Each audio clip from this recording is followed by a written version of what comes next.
বরবটিকে ওইভাবে যদি বানিয়ে একবার হলেও খেয়ে দেখেন, এত সুন্দর টেস্টি ও মুচমুচে হয়, কোনোদিন ভাবতেই পারবে না। আর এর নামটা কি আমার জানা নেই। রাধে রাধে বন্ধুরা, সবাইকে স্বাগত জানাই। আশা করি সব বন্ধুরা যে যেখানেই থাকো ভালো থাকো ও সুস্থ থাকো। আমার ভিডিওটি পুরোটো দেখার জন্য অনুরোধ করছি, একটুকু না টেনে। প্রথমেই আমি বরবটি ভাড়ায় চলে যাচ্ছি বাড়িতে। বরবটি লাগানো হয়েছে, প্রথমের ভাড়াতে সবে ফুল এসছে ছোট ছোটোগুলো, তারপরে ভাড়াতে দেখো এই যে বড় বড় বরবটিগুলো হয়েছে, বড় বড় সাইজের, দেখে নিয়ে চলে আসবো। কড়াইতে জল বসিয়ে দিলাম, জলটা গরম হয়ে গেছে। এবার নুন হলুদ গুঁড়ি হাফ চামচ দিয়ে দিলাম। তারপরে বরবটিটাকে সুন্দরভাবে গোল করে জলের উপরে দিয়ে দিলাম। তারপরে 10-15 মিনিট ঢাকনা দিয়ে দিলাম। ঢাকনা দেওয়ার পরে আমি এখানে একটা জাম নিয়েছি, জামের মধ্যে 2 চামচ, বড় চামচের মানে বলবো 2 কাপ হবে, বেসন নিয়েছি। বেসনের মধ্যে দিচ্ছি নুন, হলুদ গুঁড়ি, লঙ্কা গুঁড়ি, কালো জিরে এবং চাট মশলা, ধনে গুঁড়ি সব দিয়ে দিলাম। দিয়ে একটু জল দিব আর ব্যাটারটাকে তৈরি করে নেব। এই ব্যাটারটাকে একটু ঘন রাখতে হবে, বেশি ঘনও করা যাবে না, বেশি পাতলাও করা যাবে না, দেখা যাবে যাতে হাত থেকে সুন্দরভাবে পড়ে যায়। তারপরে একটু চিনি দিয়ে দিলাম। চিনি দিয়ে আবারও ব্যাটারটাকে মাখিয়ে ঢাকনাটা দিয়ে রেখে দিলাম। তারপরে আমি বরবটিটা খুলে দিলাম, সুন্দরভাবে সিদ্ধ হয়ে গেছে। পিঠ উল্টিয়ে নামিয়ে নিলাম। নামিয়ে বরবটিগুলো ঠান্ডা করা হয়ে যাবে আর কড়াটাও জলটা ফেলে দেওয়া যাবে।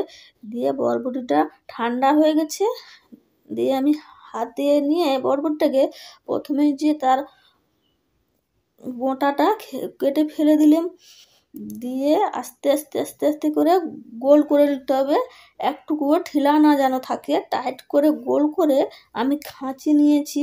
খাঁচিটা বড় নিয়েছি, যতটা আমার লাগবে ততটা খাঁচিটা ফুঁড়ে দিয়ে তারপরে আমি ভাঙবো। আগে থেকে ভাঙলে তার মাপটা তো জানা নেই, তাই আমি খাঁচিটাকে ফুঁড়ে দিয়ে ভাঙলাম। দিয়ে এইভাবে আমি আরও একটাকে এইভাবে গোল করে নিচ্ছি, দিয়ে কাঠি পরিয়ে দিলাম।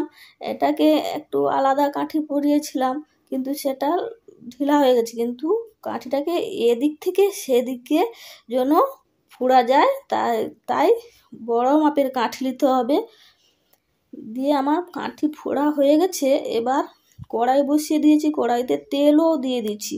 দিয়ে বেটারতে 1 চামচ খাওয়া সোডা দিয়ে দিলাম।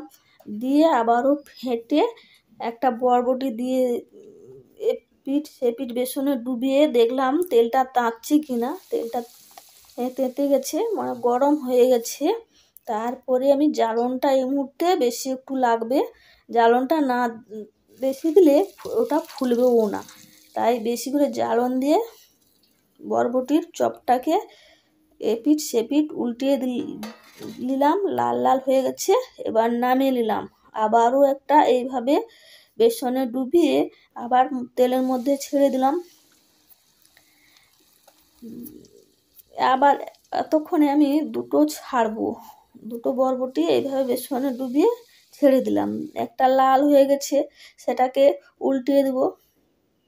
তারপরে সেটাও লাল হয়ে গেছে, উল্টে পাল্টে 2টাকে এবার নামিয়ে নেব। এইভাবে বরবটিগুলোকে ভেজে নেব।